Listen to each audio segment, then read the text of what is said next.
Now to our breaking story. In the last few minutes, Charlton have confirmed they've signed Francis Jeffers from Arsenal for £2.6 million. He's agreed a 2-year deal. This just in from the Charlton chairman, Richard Murray. Alan's been watching him in pre-season and we kept our eyes on him last year. And, you know, some people may say we're taking a bit of risk, but we think Francis is a great player. As you know, 3 years ago he cost £9.5 million. He's an England international. But due to injury and just the form of people like Thierry Henry and Dennis Bergkamp, he hasn't been able to make his mark on English football. It's quite a statement of intent, actually, the events of the last few hours. First of all, the unveiling of Danny Murphy. Now, the confirmation that you've signed Franny Jeffers. There's no question that Alan has been backed here in the transfer market, is there? I think so, but it's been planned. We sold Scott Parker last year, which raised us almost £10 million, and we said to Alan we're going to spend all of that, and we are going to spend all of it and more, because one of the things about replacing one player with 4 or 5 is you increase your wage bill.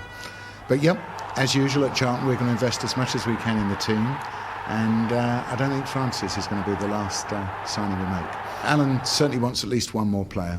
I think we're going to take just a little breath after these two, because we've been working all weekend on them, and Alan's preparing for Bolton. But yeah, before August 31st comes, we'll have at least one more signing. Danny Murphy also completed his £2.5 million move to Charlton, signing a 4-year deal. The midfielder has blasted Spurs for claiming he demanded a first-team place after a move to White Hart Lane collapsed last night. Alan Kirbishley's called Tottenham spiteful and naive over their dealings with Murphy. Liverpool have lined up Real Sociedad's Xavi Alonso as a replacement.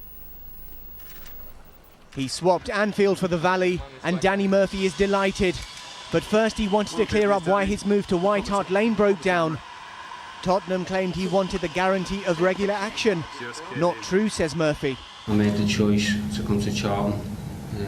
I did have the choice to go to Tottenham and play first team football there, contrary to reports.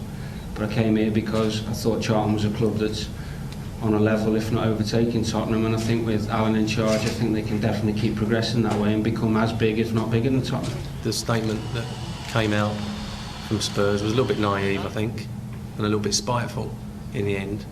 But you know, Danny made his decision, and you know, as he just said, I think you know, he's looking to play regular football.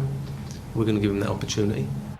Murphy made nearly 250 appearances for Liverpool, scoring 44 goals, and admits it was tough to say goodbye. A lot of people will say, you know, it's a step down, which I know it is, of course, going from Liverpool. But it's a time in my career where I need to, you know, have a different challenge, and coming to Charlton is a different challenge. You know, I want to try and help Charlton you know, make that next step.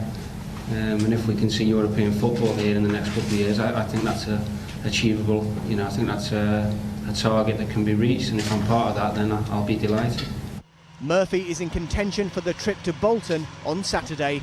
Dharmesh Sheth, Sky Sports.